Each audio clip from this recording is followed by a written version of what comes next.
ماشاء اللہ لا حول ولا قوۃ الا باللہ العلی العظیم۔ اعوذ باللہ من الشیطان الرجیم، بسم اللہ الرحمن الرحیم، الحمد للہ وکفی والصلاۃ والسلام علی الذین اصطفی۔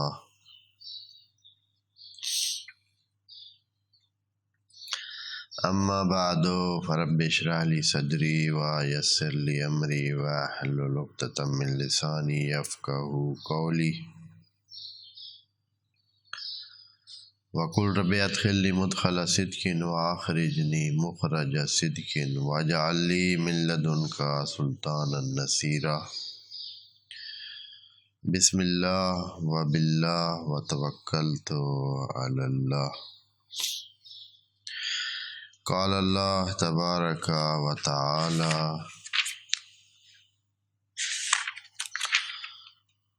فی محکم کتابہ، بسم اللہ الرحمن الرحیم۔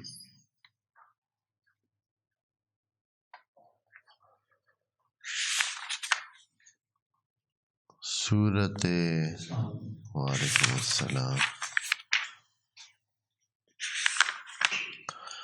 سورۃ العلق، سورۃ العلق اور آیت نمبر 6۔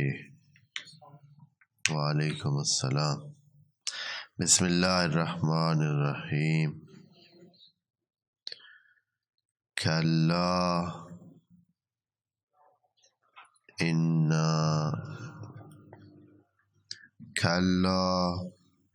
ان الانسان لیطغی۔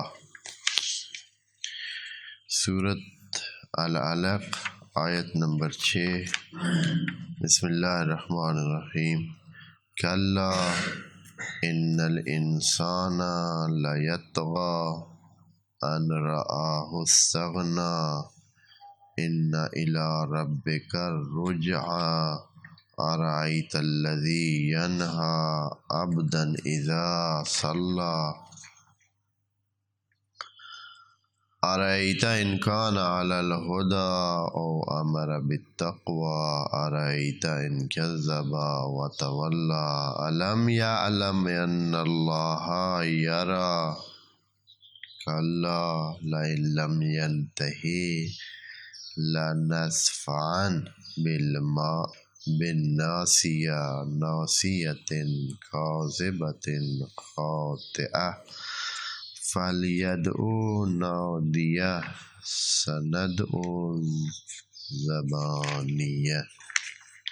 صدق اللہ العظیم۔ سورہ علق کے بارے میں عرض کیا تھا کہ زیادہ تر مفسرین کا یہی کہنا ہے کہ یہ ابتدا میں نازل ہونے والی سورت ہے، یا تو ساری سورت ہی بعثت کے ابتدا میں نازل ہوئی ہے، یا اس کی جو پہلی 5 آیات ہیں یہ نبی کی نبوت کے آغاز کے طور پر خدا کریم سے حکم دیا گیا ہے نبی کو کہ اے نبی اقرأ، پڑھنا شروع کرو۔ اب یہ ہے کہ جو پڑھنے کے لیے دیا گیا وہ جو بھی تھا، اب اس میں بہت ساری رائے موجود ہے کہ آیا یہی نام خدا پڑھنے کی بات کی ہے کہ اللہ کا نام پڑھو، یا ما اوحی الیک، جو اللہ نے آپ کی طرف وحی کی ہے وہ پڑھو، یا سورہ فاتحہ کی بات ہے کہ اس کو پڑھو، یا مختلف آراء اس میں موجود ہیں، زیادہ مہم نہیں ہے۔ مہم یہ ہے کہ نبی کو جو پہلا لفظ بولا گیا ہے قرآن میں جس کو درج کیا گیا ہے کہ اقرأ باسم ربک الذی خلق، جس نے خلق کیا ہے، اور بتایا کہ تو پریشان مت ہو، اقرا و ربک الاکرم، وہ بہت کچھ دینے والا ہے، وہ کریم ہے، وہ استحقاق سے بڑھ کر دینے والا ہے، اور تمہاری اس حوالے سے مدد فرمائے گا۔ الذی علم بالقلم، جس نے انسانوں کو سکھایا ہے قلم کے ذریعے۔ کیا قلم کے ذریعے سکھایا ہے؟ علامہ تو بہت وسیع ہے، علامہ یعنی جو تعلیم دی ہے خدا نے، اور وہ بھی قلم کے ذریعے۔ تو علامہ کتنی تعلیم قلم کے ذریعے دی ہے۔ علم الانسان ما لم یعلم، انسان کو وہ جو نہیں جانتا تھا وہ تعلیم دی ہے۔ اب بہت ساری باتیں انسان نہیں جانتا ہوتا ہے، اور اس کی تعلیم اس کو ملتی ہے، قلم کے ذریعے ملتی ہے۔ اب اس کی تفصیل جتنی مناسب تھی وہ عرض ہو چکی ہے۔ اس کے بعد خدائے کریم انسانوں کی عمومی صورتحال کا ذکر فرماتا ہے۔ خالق جو وہ ہے، بنانے والا جو وہ ہے، یہ ایسے ہی ہے جب کوئی بندہ کوئی چیز ایجاد کرے اور پھر آ کر اس کی خصوصیات بیان کرے، اس لیے کہ بنانے والے کو ہی ساری اس کی خصوصیات کا پتہ ہوتا ہے کہ اس نے جو چیز بنائی ہے اس میں کیا کیا خصوصیات رکھی ہیں، کیا کیا کام کر سکتی ہے۔ اسی لیے آپ دیکھتے ہیں کہ اکثر یہ ہوتا ہے کہ جو چیزیں بن کے آتی ہیں، جو استعمال کرنے والے ہوتے ہیں وہ سارے اس کے ڈھب نہیں جانتے ہیں۔ بنانے والے نے سینکڑوں قسم کے چیزیں، سینکڑوں قسم کی اس میں خصوصیات رکھی ہوتی ہیں، لا علمی کی وجہ سے جو استعمال کرنے والے ہیں وہ بہت سارے اس کے فنکشنوں سے یا بہت سارے اس کے کاموں سے کیا ہوتے ہیں، لا علم ہوتے ہیں، اور پوری زندگی اس کو ایسے ہی رکھتے ہیں، استعمال نہیں کرتے ہیں، بے وجہ لا علمی اور جہالت یا عدم ضرورت۔ یہ بھی ہوتا ہے، بعض اوقات ضرورت ہی نہیں ہوتی، پتہ ہوتا ہے کہ چیز ہے لیکن وہ چیز ضرورت ہی پیش نہیں آتی ہے، وہ فنکشن پیش ہی نہیں آتا ہے۔ مثال کے طور پر ابھی بہت سارے آپ کے ہیں جن کے پاس کوئی ایسے موبائل جیسی مشین ہے جس میں ریکارڈنگ ہو سکتی ہے، لیکن ممکن ہے کہ آپ پوری عمر اس کو ریکارڈنگ کے حوالے سے استعمال ہی نہ کریں، یا اس میں بہت سارے اور کئی آپشن ہیں جو ہو سکتے ہیں جو تو لا علمی کی وجہ سے۔ تو خدائے کریم انسان کا خالق ہے، ہم خود جو ہے ہم بھی نہیں جانتے کہ ہم میں کیا کیا خصوصیات ہیں اور کیا کیا ہمارے پاس کرنے کی وہ ہے معلومات ہماری حتیٰ اپنے بارے میں بھی مکمل نہیں ہے۔ ہم اپنی جسم کے بارے میں مکمل معلومات نہیں رکھتے ہیں، اپنے روح کے بارے میں مکمل معلومات نہیں رکھتے ہیں، لیکن خالق جس نے بنایا ہے، جو بھی جہاں بھی جب بھی کوئی چیز کوئی بناتا ہے، ایجاد کرتا ہے، تو وہ اس کی خصوصیات سے حتماً واقف ہوتا ہے، کیونکہ اس نے ہی ساری چیزیں اس میں دھری ہوتی ہیں، رکھی ہوتی ہیں۔ تو اس لیے خدائے کریم یہاں اس آیت سے انسان کی، کیونکہ خالق ہے تو خالق ہونے کے واسطے وہ بتا رہا ہے کہ علم الانسان ما لم یعلم، یہ جو جملہ کہا نا تو اس کے بعد فرمایا کہ خلق الانسان، اس کے بعد یہ فرمایا کہ جملہ علم الانسان ما لم یعلم کلا ان الانسان لیطغی،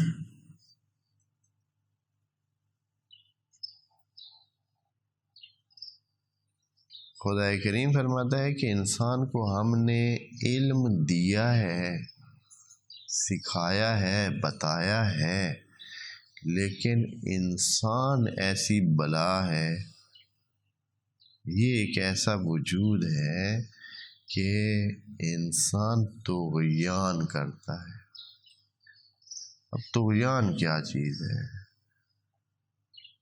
طغیان ویسے تو جب آپ کسی برتن میں پانی ڈالتے ہیں یا کوئی چیز ڈالتے ہیں اور وہ چیز اس سے بڑھ کر باہر نکل کے گرتی ہے اپنی حد اور اس کو کراس کرتی ہے، یہ طغیان ہوتا ہے۔ طاغی پرانے زمانے میں حکومتوں کے طاغی انہیں کہا جاتا تھا جو حکومتی قوانین کی خلاف ورزی کرتے تھے، حکومتوں کے خلاف طغیان کرتے تھے، تو ان کو طاغی بولتے تھے۔ اپنی زبان میں یا ایک اور اس کے مقابل یہی لفظ ہے، باغی اور طاغی تقریباً ملتے جلتے معانی رکھتے ہیں، اپنی حدوں سے کراس کرنا یا کسی کے خلاف قیام کرنا جو کہ بغاوت ہوتی ہے، وہ بھی اسی سے ہی طغیان کا ہی دوسرا معنی ہے یا ملتا جلتا ہے تھوڑے بہت فرق کے ساتھ۔ وعلیکم السلام۔ خدا کریم فرماتا ہے کہ ہم نے تو انسان کو علم دیا ہے، لیکن انسان کیا چیز ہے؟ انسان اس علم کو کیا کرتا ہے؟ صرف نظر کرتا ہے۔ جو علم اس کو دیا گیا ہے اس سے صرف نظر کرتا ہے، اس سے بڑھتا ہے، اس سے طغیان کرتا ہے۔ وہ علم کا طغیان ہی ہوتا ہے نا، جب آپ جانتے ہوئے ایک چیز جو جانتے ہیں اس کے خلاف ورزی کرتے ہیں تو آپ اپنے علم کی حدوں کو کیا کر رہے ہیں؟ توڑ رہے ہیں۔ آپ کو علم ہے کہ یہ چیز کسی کی ہے، پھر بھی اس کو کیا کرتے ہیں؟ استعمال میں لے آتے ہیں، اٹھا لیتے ہیں، بغیر اجازت کے استعمال کرتے ہیں، تو یہ کیا ہے؟ آپ اپنے اس علم کا کیا کر رہے ہیں؟ طغیان کر رہے ہیں، اس سے بڑھ رہے ہیں۔ علم تو یہ ہے کہ وہ آپ کی نہیں ہے تو آپ استعمال نہ کریں۔ آپ کو یہ بھی علم ہے کہ یہ دوسرے کی ہے، آپ کو یہ بھی علم ہے کہ دوسرے کی چیز بغیر اجازت کے استعمال کرنا کیا ہے؟ ٹھیک نہیں ہے۔ یہ علم ہے نا آپ کے پاس۔ اب اس علم پر جب آپ کیا کرتے ہیں؟ آپ دوسرے کی چیز اٹھاتے ہیں، دوسرے کی جگہ بیٹھتے ہیں، دوسرے کی عزت کے حد کو کراس کرتے ہیں، احترام کی حد کراس کرتے ہیں۔ آپ کو پتہ ہے کہ ایک بندہ ایک خاص لیول کا احترام رکھتا ہے، آپ اس کو کراس کرتے ہیں، اس کو نیچا دکھانے کے لیے اس کے ساتھ کیا کرتے ہیں؟ مزاح کرتے ہیں، تو آپ طغیان کر رہے ہیں، آپ طاغی ہیں۔ بڑی باتیں میں نہیں اس لیے کہہ رہا ہوں، مثلا کسی کا ڈاکہ لگانا تو یہ واقعاً یہ تو طغیان ہے ہی، کسی کو قتل کرنا، کسی کے دوسرے حقوق سلب کرنا، نقصان پہنچانا، وہ تو ہے ہی۔ اپنی زبان سے بھی بندہ کیا کر سکتا ہے؟ طغیان کر سکتا ہے۔ وہ جو جانتا ہے کہ ہر بندے کا ایک احترام ہوتا ہے، تو اب جو فرض کریں کہ کسی پہ کوئی بات جملہ کستا ہے یا کوئی اور اس قسم کی زبانی، یہ زبانی طغیان ہوتا ہے۔ اگر کوئی انسان دوسروں کی حد کے عزت کرتا ہے، ایسی بات کرتا ہے کہ اس کے بارے میں دوسرے ہنسیں، تو یہ طغیان ہے۔ بس انسان ہمیشہ یہ دیکھیں نا، خدا کا جملہ ہے، خدا کہہ رہے ہیں کہ انسان طاغی ہے۔ یہ کلا کا میں نے پہلے بھی عرض کیا ہے، کلا جو یہاں درمیان میں لگا ہوا ہے، اس کا مطلب ہے کہ کان لا، پچھلی بات کو ذرا رہنے دینا، ایک اور بات سنیں۔ کیا ہے؟ ان الانسان لیطغی۔ چلے ہم نے تو سکھانے کا کام کر دیا، انسان کو قلم کے ذریعے سکھایا، بتایا، نہیں تو یہ حیوان کا حیوان تھا، یہ حیوان ہے جسم کے لحاظ سے، باقی سوچوں کے لحاظ سے یہ حیوان ہے، اور اس کی حیوانیت یہ ہے کہ وہ اپنے جسمانی زور پر ڈیپینڈ کرتا ہے۔ بیسیوں اس کی علامات ہیں حیوان ہونے کی، جسم کے لحاظ سے، ضروریات کے لحاظ سے حیوان ہے نا۔ حیوان بھی سوتا ہے، کھاتا ہے، پیتا ہے، اٹھتا ہے، بیٹھتا ہے، آتا ہے، جاتا ہے، باقی جو ضروریات ہیں وہ بھی کرتا ہے، بچے پیدا کرتا ہے، اور کیا ہے جو انسان میں ہے اور حیوان میں نہیں؟ اپنی صفائی کا دھیان بھی کرتا ہے۔ حیوانات اپنی صفائی کا دھیان انسانوں سے زیادہ کرتے ہیں۔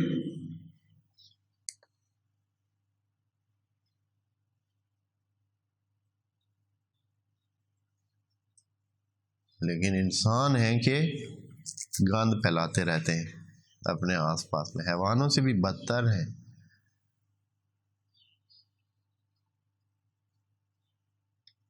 بس حیوان ہے یہ۔ اور پھر اب دو مثال میں آپ کو ایک اور مثال دوں، اگر دو حیوانوں میں ان میں اگر کوئی خلش پیدا ہو جائے تو کیا کرتے ہیں وہ، کیسے اس مسئلے کو حل کرتے ہیں؟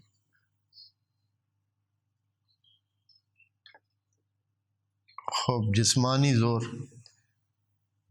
زور کا استعمال کرتے ہیں۔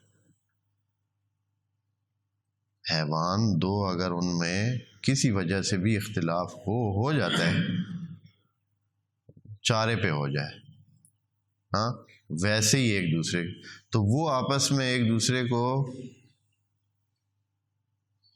نیچا دکھانے کے لیے ان کے پاس اس کا حل یہ ہے کہ جسمانی لڑائی کی جائے، جو بھی ڈاڈا ہو جائے میدان اس کا، دوسرے کو بھگا دے یا مار دے یا نقصان پہنچا دے۔ حیوان کی سب سے پہلی خصوصیت یہ ہے کہ وہ اپنے جسم کا زور استعمال کرتا، چاہے وہ دانتوں کی صورت میں ہو، پنجوں کی صورت میں ہو، یا بیل کی طرح ہو تو ہارس پاور یوز کرے۔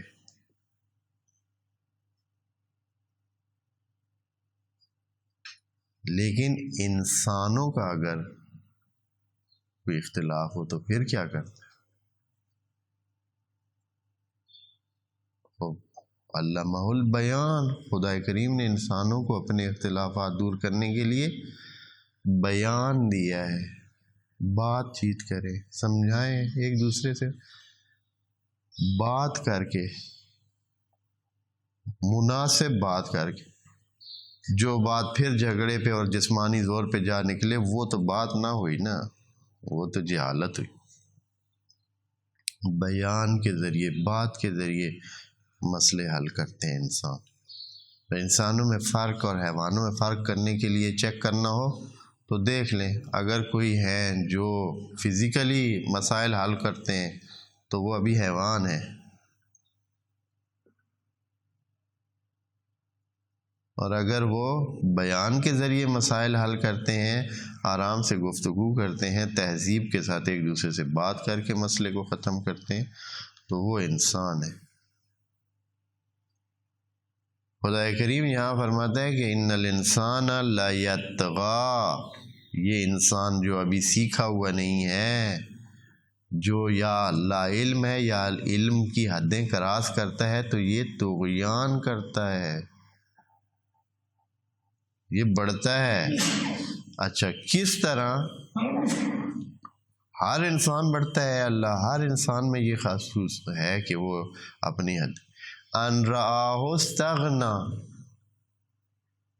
جب بھی اسے گمان ہو نا کہ یہ پورا ہے،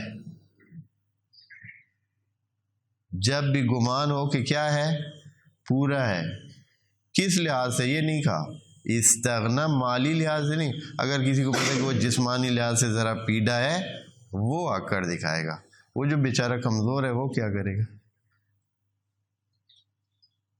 اس نے بھی طغیان کرنا ہے، اس نے کیا طغیان کرنا؟ طغیان وہی کرتا ہے ان رآہ استغنا، وہ جب خیال کرتا ہے کہ وہ ذرا بہتر ہے، وہ ذرا پورا ہے، اس کے پاس وہ چیز ہے جس کے ذریعے وہ دوسرے کو نقصان پہنچا سکتا، تو وہ کیا کرتا ہے؟ طغیان کرتا ہے، طاغی بن جاتا ہے، اپنی حد کراس کرتا ہے جو خدا نے اس کے لیے، یا عقل نے، کیونکہ خدا نے کوئی چیز بغیر اس کے یعنی عقل کی حدوں سے آگے پیچھے نہیں رکھی ہے۔ جو چیز ہمارا عقل پہلے سے مانتا ہے خدا نے وہی کچھ باتیں کہی ہیں، کوئی بات ایسی نہیں کی ہے جو ہمارا عقل نہ مانتا۔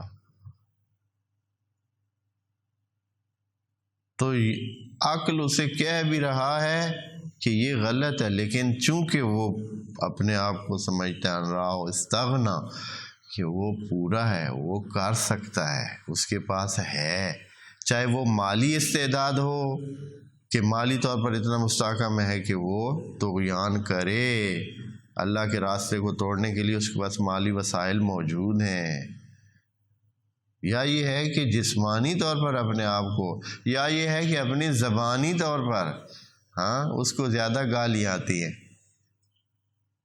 وہ اگر 5 گالی دے سکتا ہے تو یہ اس کو 10 دے سکتا ہے، وہ پھر بڑی خوشی سے میں بڑیاں سنائیاں۔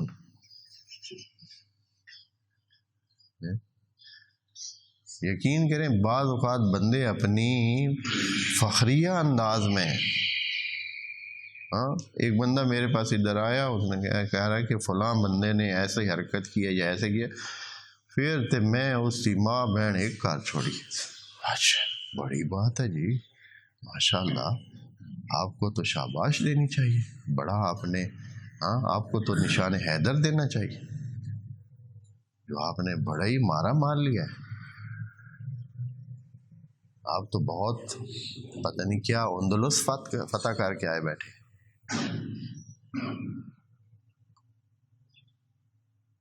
کیا ہے یہ؟ جہالت ہے، یعنی ان رآہ استغنا، اور یہ کب کرتا ہے؟ جب اسے پتہ ہے کہ میں پورا ہوں، مجھے کچھ نقصان پہنچنے والا نہیں ہے، اور جدھر نقصان کا خطرہ ہو، مثلا آپ نے کبھی دیکھے لوگ کہتے ہیں مجھے بڑا غصہ آ جاتا ہے، میں غصے کا بہت بڑا غصہ مجھے آ جاتا ہے، بڑا ہی مجھے بس میں بے قابو ہو جاتا ہوں۔ اچھا جی، ہمیشہ یہ تیرا بے قابو پن اپنے سے کمزور پہ آتا ہے، اپنے افسر کے سامنے تو نے کبھی غصہ نہیں کیا،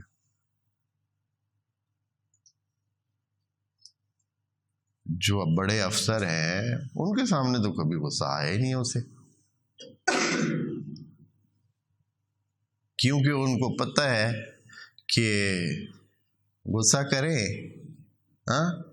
پھر اپنا بیگ اٹھائیں اور گھر کی طرف جائیں۔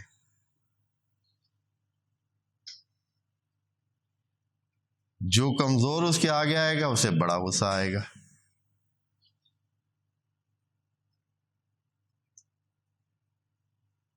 ہو سکتا ہے کہ باقی سب پہ غصہ آئے، بیوی کے سامنے بالکل غصہ نہ آئے۔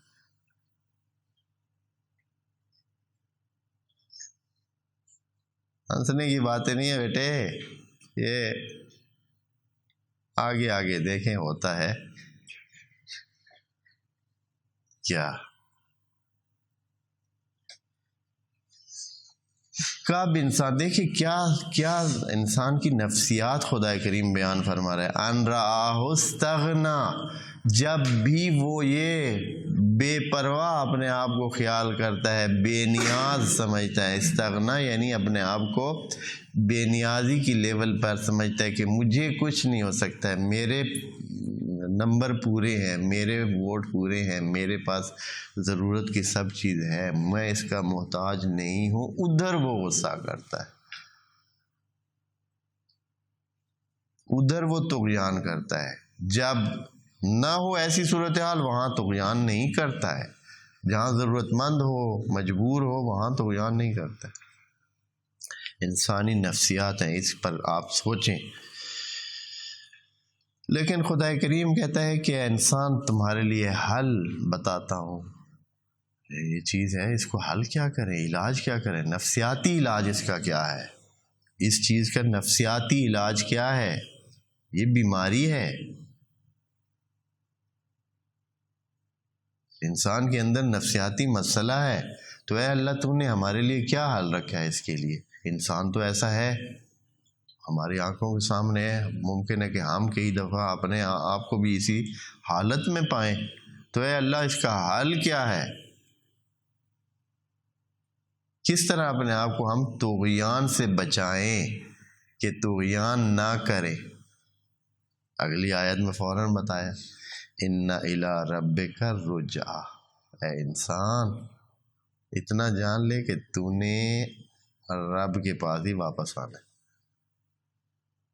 ذہن میں رکھنا کہ آج جو کرے گا رب کے پاس ہی پہنچنا ہے، اور پھر اس نے تم سے جواب لینا ہے، جو کیا ہے اس کا تمہیں واپس خمیازہ دینا ہے. اس لیے ذرا ہلکا ہاتھ رکھ. ہاں، جیسے کہتے نہیں ہیں کہ میٹھا گھٹ پا. ہاں، تھوڑا سا کم بھائی رکھ لے. اس جو اپنی ٹون رکھی ہوئی ہے اس کو کام رکھ. ان الی ربک الرجعی، اے انسان تیرا پلٹنا اللہ کی طرف ہے. تو کہیں بھاگ نہیں جا رہا کہ بس تو کر کے نکل جائے گا. بھائی یہ کوئی جہانی گورنمنٹ نہیں ہے، یہاں بھی کوئی دور نہیں بھاگ سکتا ہے، یہاں بھی کوئی جرم کر کے بھاگ سکتا ہے. سچ مچ اگر چاہیں پکڑنے والے، کون بھاگا ہوا ہے؟ کتنی دیر بھاگے گا؟ 1 سال، 2 سال، 5 سال، آخر اس کو کیا کر لیتے ہیں؟ پکڑ لیتے ہیں. اور اگر پکڑ نہ بھی لیں تو خود اس کا بھاگ کے زندگی گزارنا خود کتنی ذلت ہے، کتنی، یعنی اپنی پوری زندگی کو بندہ تج کر دیتا ہے، ختم کر دیتا ہے اس وجہ سے کہ اس نے جرم کیا ہوگا. تو خدا کریم فرما رہے تھے یہ دنیا والے حکمران بھی چھوڑتے نہیں ہیں، تو نے تو آنا ہی میرے پاس ہے. تو جتنا مرضی ہے بھاگ جائے، واپسی کدھر ہونی ہے؟ آپ کوئی چیز بھی اوپر پھینکیں پھر کدھر آنی ہے؟ اس چیز نے واپس کدھر آنا ہے؟ زمین سے کتنا دور جائے گا؟ پھر ادھر. تو یہی کیفیت ہے انسان کی. کدھر جائے گا؟ کتنا تو غصہ کر لے گا، کتنے بندے مار لے گا، کتنا نقصان کر لے گا، پھر کتنا جی لے گا. کچھ ہی ٹائم کے بعد پھر ہمارے پاس ہے. تو پھر خدا کریم ادھر ایک انسان کا جو انسانوں کو اچھائیوں سے روکتے ہیں، پیچھے بھی ذکر ہوا ہے پچھلی سور میں، اس میں وہاں تھا کہ کذب بالحسنی، جو بندہ مانتا نہیں ہے اور اللہ کے بتائے ہوئے راستے سے کیا ہے، اچھائیوں کو تکذیب کرتا ہے، خود کرتا نہیں ہے، دوسروں کو بھی کرنے سے کیا کرتا ہے؟ روکتا ہے. دوستوں کی محفل میں بیٹھے ہیں، خود تو نماز وہ دوست نہیں پڑھ رہے. ایک بندہ جو عام طور پر نماز پڑھتا ہے، آپ دوستوں کی محفل میں بیٹھا ہے تو کیا کہتا ہے وہ؟ یا تو خود شیطان اس کے اندر سے ہی واہی کر دے گا کہ بھائی آج یار محفل لگی ہوئی ہے، بیٹھے ہی رہو، یا پھر وہ اٹھنے کی کوشش بھی کرے گا تو شیاطین الانس والجن، شیاطین تو صرف جنوں کی صورت میں نہیں ہے، انسانوں کی صورت میں بھی شیطان موجود ہیں. تو اس کو کیا کہیں گے؟ یار پڑھ لیں بھی، اور نماز پڑھی ویسی کدا ہی نہیں وہندی،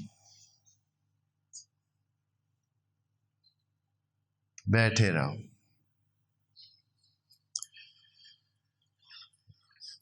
اس قسم کے لوگوں کی مثال خدا کریم دیتا ہے. کہتا ہے آیت نمبر 9، تو نبی کے ساتھ بات چیت ہو رہی ہے، نبی کو کہتے دیکھو، تو میں نے کہا ہے نا، یہ نبی کے ساتھ بات چیت کا انداز خدا کا اتنا قرب والا ہے نا. جس طرح آپس میں ہم بیٹھے ہو نا، تو ہم مثلاً اپنے دوست کو کہیں گے ذرا دیکھو تو یار یہ فلاں بندہ کیا کر رہا ہے، اس قسم کی کوشش. دیکھو ارائیتا، دیکھیں تو نے، ایسے کہہ رہے جیسے آپس میں دکھ بانٹ نہیں رہتے. ارائیت الذی ینہی عبدا اذا صلی، دیکھو نا ذرا اس کو جو اس بندے کو روکتا ہے جب وہ نماز پڑھتا ہے. کوئی بندہ نماز پڑھتا ہے، اب یہ بعض تفاسیر میں اس کا وہ لکھا ہوا ہے کہ نبی ابتدائے بعثت میں جب نماز پڑھنے کے لیے جاتے تھے تو بعض لوگ ان کی اس نماز میں رکاوٹ بنتے تھے، خرابی پیش کرتے تھے، کوشش کرتے تھے تنگ کریں تاکہ یہ عمل نماز والا نہ کریں، کیونکہ اس میں خدا کی ربوبیت اور خدا کی الوہیت کا اعلان ہوتا تھا کہ اللہ کی عبدیت کر رہے ہیں. اور ان کو یہ بات بھلی نہیں لگتی تھی، وہ کہتے تھے کہ ہمارے بتوں کی پوجا ہونی چاہیے، تو بعض لوگ رکاوٹ بنتے تھے، شاید ان کی طرف اشارہ ہے، جیسے کہ اکثر تفاسیر میں نام بھی لکھا گیا ہے، کبھی ابو جہل کا، ابو لہب کا، یا ایک دو اور بھی نام آئے ہوئے، لیکن خدا کریم نے نام نہیں لکھا، انہوں نے ٹوٹلی کہا ہے کہ جو بھی نماز سے روکتے ہیں. اور یہ ہماری محافل میں، مجالس میں، کئی سلسلوں میں یہ کام عام ہوتا ہے. دیکھیں، ارأیت الذی ینہی عبدا اذا صلی، جب کوئی نماز پڑھنے کا وہ کرے، ارادہ کرتا ہے یا کوئی نماز پڑھنے لگتا ہے تو وہ اسے روکتا ہے. دیکھو تو ذرا اس بندے کو بھی دیکھو، تو دیکھو یہ بھی دعا دیکھو. ارأیتا، آیت نمبر 11، ارأیتا، بھلا دیکھو تو، ان کان علی الہدی، کہ یہ کوئی ٹھیک کام کر رہا ہے. چلے اگر کوئی ٹھیک کام ہوتا تو پھر بھی بھلا روکتا، یہ ہدایت کی طرف رہنمائی بھائی کر رہا ہے، یا یہ خود ٹھیک ہے جو دوسرے کو روکنے کی جسارت کر رہا ہے. یعنی بندہ روکے تو وہ جو خود کیا ہو، ایک اچھائی پر پہنچا ہوا ہو، ایک ہدایت کے راستے پر موجود ہو، تو اس کو حق بنتا ہے کہ کسی دوسرے کو بھی بات بتائے. ہاں، جو بندہ خود ہی اس وادی میں ہو، وہ دوسروں، جو سگریٹ پیتا ہے وہ کسی کو کیا، وہ کہہ سکتا ہے کسی کو کہ بھائی ہاں جی آپ سگریٹ نہ پیا کریں، بڑی بری چیز ہے.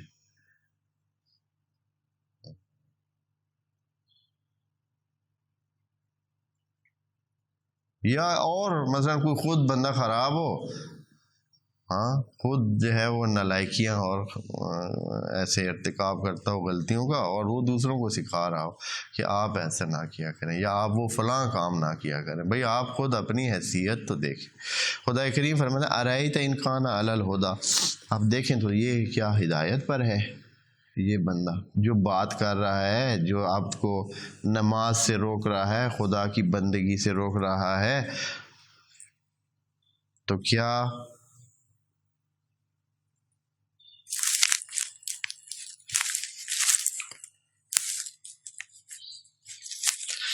کیا یہ ہدایت پر ہے؟ او امر بالتقوی، یا یہ ہے کہ انسانوں میں ایک چیز رائج ہے کہ کسی خرابی سے روکتے ہیں، ہاں بچاتے ہیں نا، بچت کراتے ہیں، یعنی انسان کو کسی نقصان سے بچانا، یہ تقوی ہوتا ہے. کیا یہ جو نماز سے روک رہا ہے تو کیا یہ کسی تقوی کی بات کر رہا ہے؟ یعنی کہہ رہا ہے کہ گڑھے سے بچ جاؤ، نقصان سے بچ جاؤ، یہ اس بندے کو نقصان سے بچانے کی کوشش کر رہا ہے. ارأیت ان کذب وتولی، اے نبی دیکھو یہ بندہ تکذیب کر رہا ہے، یہ تو تکذیب کر رہا ہے خدا کی، تولی، اور منہ موڑ رہا ہے اصل میں. اچھا، یہ حالات ہیں اس بندے کے جو کیا کرتا ہے، رکاوٹ بنتا ہے کسی کے تدین میں، کسی کے صراط مستقیم پر ہونے میں رکاوٹ بنتا ہے. اچھا اے اللہ، پھر کیا ہوگا یہ جو اس طرح کر رہا ہے؟ تو خدا کریم اپنے نبی کو کہتا ہے کہ بس اتنا جان لو کہ ہم بھی دیکھ رہے ہیں، تمہاری کارروائی کو کیا کر رہے ہیں، دیکھ رہے ہیں. علم یا علم، اسے پتہ نہیں ہے، بِأَنَّ اللَّهَ يَرَى، کہ اللہ کیا کر رہا ہے، دیکھ رہا ہے. اے بندے خدا، تو بندوں کے سامنے تو وہ کام نہیں کرتا ہے، ہاں تمہیں یہ نہیں پتہ ہے بِأَنَّ اللَّهَ يَرَى، اللہ دیکھ رہا ہے. ایک چھوٹے سے بندے سے تو ڈرتا ہے، اس کے سامنے تو وہ کام نہیں کرتا ہے، تو خدا سے تو بالکل تمہیں نہیں ڈر رہا ہے. اگر کوئی بندہ موجود ہو تو ہم بہت سارے کام کیا ہیں، کرتے ہیں یا نہیں کرتے، ہم نہیں کرتے، حتیٰ خارش بھی نہیں کرتے ہیں.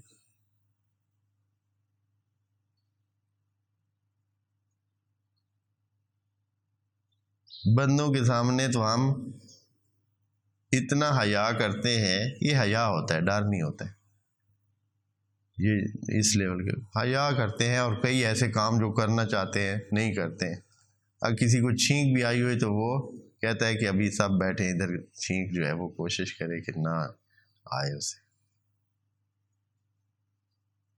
بندوں کا اتنا حیا ہے بندوں کی محفل میں، اور بِأَنَّ اللَّهَ، کیا تمہیں نہیں پتہ جو ہے بندے خدا تو ایسی حرکات کر رہا ہے کہ نیکی کے کام سے لوگوں کو روک رہا ہے، نماز پڑھنے والے کو نماز سے روک رہا ہے، اس کے لیے رکاوٹ بن رہا ہے، تو تمہیں پتہ نہیں ہے بِأَنَّ اللَّهَ يَرَى، اللہ دیکھ رہا ہے۔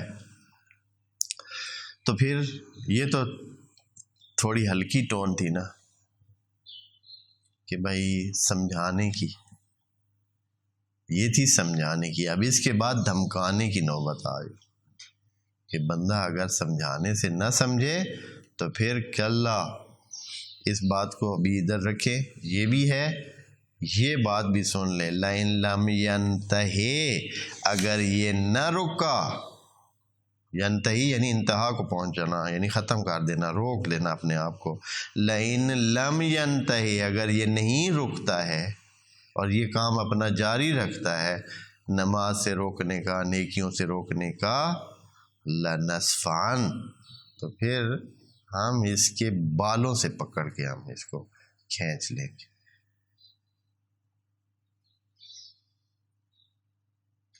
لَنَسْفَعًا کا مطلب ہوتا ہے بالوں سے پکڑ کر کسی کو گھسیٹنا، لَنَسْفَعًا، اور لام لگا دیے، لام تاکید، یعنی یہ کام ہم کر کے رہیں گے، پھر دکھائیں گے اس کو۔ بالناسیہ، ناسیہ کہتے ہیں یہ جو حصہ ہے نا انسان کے سر کا، جس کو چوٹی بھی آپ کہہ سکتے ہیں، اس کے بالوں کو بھی چوٹی ناسیہ کہتے ہیں، اور خود اس ذہن کے اس حصے کو بھی ناسیہ کہتے ہیں۔ جو ذہن، دماغ کے آپ جانتے ہیں یا جان لیں کہ دماغ کے مختلف حصے ہیں، اور ہر حصہ ایک خاص قسم کا کام کرتا ہے۔ انسان کے دماغ کے مختلف حصے ہیں، مثلا ریاضی کا حساب کرنے والا اور حصہ ہے، باتیں بنانے والا اور حصہ ہے، چالاکیاں دکھانے والا اور حصہ ہے، دھوکے دینے والا اور حصہ ہے، سچ بولنے والا یا اچھائیوں کی ترغیب دینے والا اور حصہ ہے، سائنس کے مسائل سمجھنے والا اور حصہ ہے، سوچ بنانے والا، یہ جو سامنے کا حصہ، یہ فکر کا حصہ، یہ جس سے انسان کا عقیدہ، سوچ، اور انسان کے یہ جو سوچ کر انسان چل رہا ہوتا ہے زندگی میں جو بھی چیزیں وہ سوچتا ہے اور اس کے مطابق اپنی زندگی گزارتا ہے، وہ یہ ناسیہ والا حصہ ہوتا ہے۔ اس سامنے والے حصے سے یہ چیز ہوتی ہے۔ بس دماغ ایسے نہیں ہے کہ بھائی پورے کا پورا دماغ ایک ہی طرح کے ہو، جیسے آپ کی زبان ہے، کبھی آپ نے اس پاس شاید توجہ نہ دی ہو، زبان کے سارے حصوں کو چیزیں کڑوی نہیں لگتی ہیں، میٹھے کے چکھنے کے لیے زبان کے سارے حصے کام نہیں کرتے، نمک کے چکھنے کے لیے زبان کے سارے حصے کام نہیں کرتے، زبان کا ہر طرف سے ایک خاص حصہ ایک خاص چیز کو چکھنے کے لیے ہے۔ آپ اگر وہ مثلا نمک آپ چکھیں، اب میں اس کی تفصیل تو یہاں نہیں بیان کر سکتا ہوں کہ کون سا حصہ کس کے لیے، لیکن آپ چیک کر سکتے ہیں کہ آپ مثال کے طور پر نمک کو زبان کے خاص حصے پہ رکھیں تو آپ کو نہیں لگے گا، دوسرے حصے پہ رکھیں وہاں آپ کو پتہ ہوگا۔ مٹھاس اسی طرح ہے، زبان کے خاص حصے پہ رکھیں تو آپ کو پتہ چلے گا کہ مٹھاس، ویسے وہ اس کا انسان کے اندر ایسا خاص سسٹم بنا ہوا ہے نا کہ اتنا لمحاتی وہ ہوتا ہے کہ انسان سمجھتا ہے کہ اس کے منہ میں میٹھا آ گیا ہے، حالانکہ وہ اس حصے پہ ٹچ ہوا ہے تو تب وہ اس کا پتہ چلا ہے اس کے پورے منہ میں۔ دیکھ لیں یہ چیزیں ہیں ایسے، پتہ نہیں خدا نے کیسے کیسے سسٹم بنائے ہوئے۔ جیسے آپ مثال کے طور پر آیا ایسے اپنے اس سے جو گلے سے ہوا ایسے باہر کریں تو آیا ایک جیسی نہیں، آپ کی زبان پھر جاتی ہے اور آپ کی زبان 20 یعنی سیکنڈ سے بھی بہت کم ٹائم میں ادھر سے ادھر ہو کر ایک لفظ کو بناتی ہے، 20 دفعہ ادھر ادھر دانتوں کے مختلف حصوں میں ٹچ ہوتی ہے اندر سے خود بخود، اور آپ کو تو خیر ہمیں پتہ نہیں ہوتا ہے، لیکن وہ ٹچ ہو رہی ہے تب یہ آواز اس طرح اس خاص قسم کے الفاظ بن کے نکل رہے ہیں نا۔ تو بعین ہی یہی زبان کا کام ہوتا ہے کہ وہ خاص حصہ اس چیز کو فوراً ٹچ کر لیتا ہے اور اس کو کیا کرتا ہے، پتہ چلتا ہے آپ کو۔ کبھی آپ نے دیکھنا ہے تو یہ جو کتابیں اس کی دائرۃ المعارف کی ہیں ان میں یہ چیزیں دیکھیں آپ، ان میں ساری چیزیں لکھی ہوئی ہیں زبان کے مختلف حصوں کے مختلف چیزوں کے لیے، کہ بھائی کون سا حصہ کس چیز کی وہ بتاتا ہے کہ یہ اس میں ہے۔ تو ناسیہ اس حصے کو کہتے ہیں جو انسان جس کے سامنے والے بال اور چوٹی ہوتے ہیں، یہ ایسے آپ سمجھ لیں یہ جو حصہ ہے بالکل فرنٹ والا، تو خدا کریم فرماتا ہے کہ ہم اس کو اس حصے سے پکڑیں، اس حصے کے بال بھی ویسے عام طور پر جب بھی کوئی پکڑتے ہیں تو اس حصے کے یا مطلب سر کے بالوں سے پکڑتے ہیں تو اس حصے کے بالوں سے پکڑا جائے گا، جیسے کہ وہ یؤخذ بالنواصی والاقدام سورہ الرحمن میں ہے نا، یعرف المجرمون بسیماہم فیؤخذ بالنواصی والاقدام، مجرموں کو پہچان کیسے کریں گے؟ بسیماہم، ان کی شکل سے ہی پتہ چل جائے گا، مجرموں کی شکل سے ہی پتہ چل جائے گا کہ یہ مجرم ہیں۔ پھر کیا کیا جائے گا؟ فیؤخذ بالنواصی والاقدام، ان کی ناصیہ سے اور ان کے قدموں سے۔ بڑی عجیب سی کیفیت ہوتی ہے کہ انسان کو کیسے کیسے پکڑا جائے، ادھر سے سر سے ادھر سے پاؤں کو ملا کر ایسے اٹھایا جائے، گول ایسے کر کے لے جائیں گے۔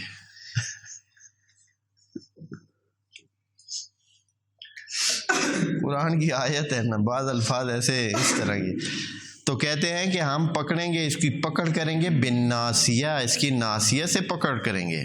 کیسی ناسیہ ہے یہ؟ ناسیۃ کاذبہ، یہ بدبخت سوچ کذب والی سوچ ہے، یہ جھوٹ بولنے والی اور جھٹلانے والی سوچ رکھنا ہے، اس سوچ کو پکڑیں گے، اس سر سے پکڑیں گے۔ خاطئہ، اور ہے بھی خاطئ، کاذب بھی ہے اور کیا ہے؟ خاطئ بھی ہے، یعنی خطا کار ہے، گناہ کار ہے، بدکار ہے۔ اس کو ادھر سے پکڑیں گے، پھر خدا کریم وہ جیسے ایسے ہوتا ہے نا، بعض اوقات یہ الفاظ اس لیے ہیں کہ انسانوں کی لیول پر خدا بات کرتا ہے، انسانوں کی سطح پر آ کر انسانوں کے ساتھ بات کرتا ہے۔ فَلْيَدْعُ نَادِيَهُ، بلا لے اپنے سب کو، جیسے ہوتا ہے نا کوئی دھمکیاں دیتا ہے تو پھر کہتا ہے لے آنا، جس کو مرضی ہے بلا لو، اپنے سارے قبیلے کو لے آؤ۔ اور پھر خدا کریم بھی آگے سے کہتا ہے کہ ہم کیا کریں گے؟ سند الزبانیہ، ہم جہنم کے دروغوں کو بلا لیں گے، بس وہ آ کے پکڑ کے سیدھے جہنم میں لے جائیں گے۔ تم اپنے ان کو بلا لو جن کو بلانا ہے، نادیہ یعنی اپنی محفل کے لوگ، ایسے لوگ جن کے ساتھ انسان کا اٹھنا بیٹھنا اور دوستانہ اور یہ جو یارانہ ہوتا ہے، سلسلے ہوتے ہیں، کہ ایک دوسرے کی مدد کرنے والے ہوتے ہیں، ان کو بلا لو بھائی۔ فَلْيَدْعُ یعنی بلا لے وہ، ایسے سخت لہجے میں کہا، بلا لے وہ اپنے ان تمام جو اس کے ہیں ساتھ دینے والے۔ سند و زبانیہ، ہم بلائیں گے زبانیہ کو۔ زبانیہ قرآن کی دوسری آیات میں جہنم کے جو داروغے یا جہنم کو سنبھالنے والے اور اس کی ہینڈلنگ کرنے والے اور اس کا نظام سنبھالنے والے ہیں، ان کا نام ہے زبانیہ، ایسے فرشتے جو زبانیہ ہیں۔ دوزخ کے موکل ادھر لکھا، ان کو بلا لیں گے۔ اس کے بعد جو اگلی آیت ہے وہ اس آیت سجدہ ہے، تو اس کا معنی میں کر دیتا ہوں۔ معنی اس کا یہ ہے کہ بس اے نبی تو ان سب کو، ان باتوں کو، ان کی جو ہے جو بھی کر رہے ہیں کرنے دے، تو اپنا کام جاری رکھ۔ کیا کہ تقرب الہی حاصل کرتا رہے اور اپنے آپ کو سجدے میں ڈالے رکھ، سجدوں سے دور مت ہو جانا۔ سجدہ الہ انسان کی قرب کی انتہا ہے، بندگی اپنے آپ کو بالکل زیر کر دینا اور ختم کر دینا۔ اور سجدہ کون سی جگہ ہم رکھتے ہیں؟ وہی ناسیہ، جس ناسیہ کی بات ہو رہی ہے اسی ناسیہ کو ٹیکتے ہیں کہ اے اللہ ہماری ساری سوچ، ہماری ساری فکر، ہمارا سارا عقیدہ تیرے سامنے جھکا ہوا ہے، تیری چوکھٹ پہ سجدہ ریز ہے۔ وہ ناسیہ جو کہ اس قسم کے کام کے لیے ہے یا جو کہ ہماری فکر اور سوچ کو بناتی ہے، ہم نے وہ تیرے سامنے جھکا دی ہے، یہ تیرے مطابق چلے گی۔ سجدے کا مطلب یہ ہے، اس لیے یہ جو ناسیہ سجدہ کرتی ہے یہ کاذبہ بھی نہیں ہے اور یہ خاطئہ بھی نہیں ہوتی ہے، کیونکہ ٹھیک جگہ پہ اپنے رب کے سامنے، اپنے مالک اور خالق کے سامنے، جس کا مال ہے اس کے سامنے اپنی فکر کو، اپنی سوچ کو نچھاور کر دیتا ہے اور سامنے پھیلا دیتا ہے۔ اے اللہ ہم تیرے سامنے ہیں، تیری بندگی میں ہیں۔ یہ آیت آپ نے جن جن دوستوں نے دیکھی ہے اور ایک دفعہ اس کا خطور کیا ہے تو وہ سجدہ کر لے جا کر۔ والسلام علیکم ورحمۃ اللہ وبرکاتہ۔ میں بھی ایک دفعہ اس آیت کو پڑھ لیتا ہوں تاکہ صورت مکمل ہو جائے۔ کھلا پچھلی باتوں کو اے نبی آپ چھوڑیں ان کی باتوں کو اور میری بات سنیں، اور وہ یہ ہے کہ لا تطع ہو، یہ جو منع کر رہا ہے کرتا رہے، اس کو دفع کرو۔ یہ جو نماز سے منع کرتا ہے، یہ جو اچھائی سے منع کرتا ہے، تو اس کو اپنا کام کرنے کرتا رہے، آپ اس کو چھوڑیں اور کیا کریں؟ وسجد واقترب، سجدہ کرو اور اللہ کا قرب حاصل کرو۔ السلام علیکم ورحمۃ اللہ وبرکاتہ۔